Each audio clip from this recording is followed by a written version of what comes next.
नमस्ते, मैं हूं किशोर अजवाणी। घड़ी इशारा कर रही है 9 बजे रात का वक्त। 100 बात की एक बात का ब्रेकिंग न्यूज आ रही है दिल्ली से, जहां केंद्रीय कैबिनेट की बैठक खत्म हो गई है। संसद के विशेष सत्र के बीच करीब 1.5 घंटे तक कैबिनेट की मीटिंग चली। इससे पहले संसद के विशेष सत्र के पहले दिन महिला आरक्षण बिल पर गहमागहमी रही। हालांकि अभी तक यह साफ नहीं हो सका कि कैबिनेट मीटिंग में इस पर कोई चर्चा हुई या नहीं। दावा यह किया जा रहा था कि कैबिनेट की इस बैठक में कोई बड़ा फैसला लिया जा सकता है। विक्रांत यादव से हम बात करेंगे। इस बीच संसद के विशेष सत्र से पहले प्रधानमंत्री नरेंद्र मोदी ने विपक्ष के सभी सांसदों से ज्यादा समय देने की अपील की। प्रधानमंत्री ने मीडिया से बातचीत में संसद के विशेष सत्र को छोटा लेकिन समय के हिसाब से बहुत बड़ा बताया।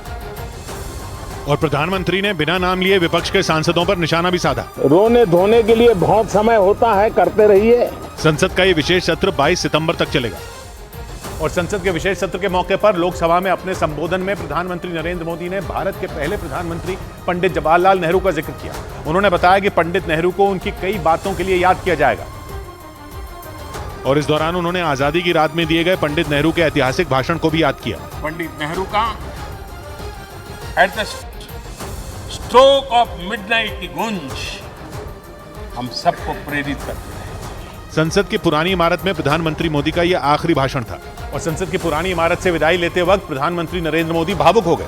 संसद की पुरानी इमारत की आखिरी स्पीच में प्रधानमंत्री ने विदाई को सबसे भावुक पल बताया।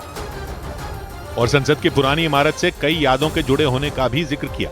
ये सदन से विदाई लेना एक बहुत ही भावुक पल है। इस दौरान प्रधानमंत्री ने पुराने संसद भवन के 75 साल के इतिहास के बारे में भी बताया।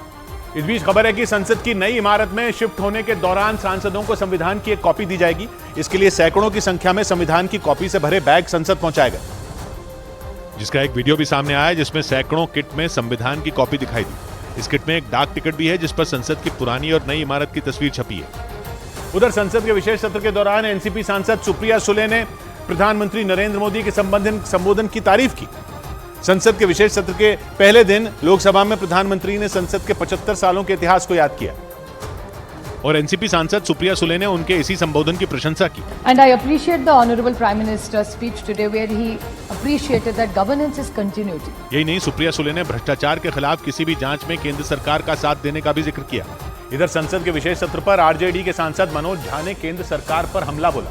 मनोज झा ने इसे सामान्य सत्र बताया और इस मुद्दे पर प्रधानमंत्री की मंशा पर ही सवाल उठा दिया।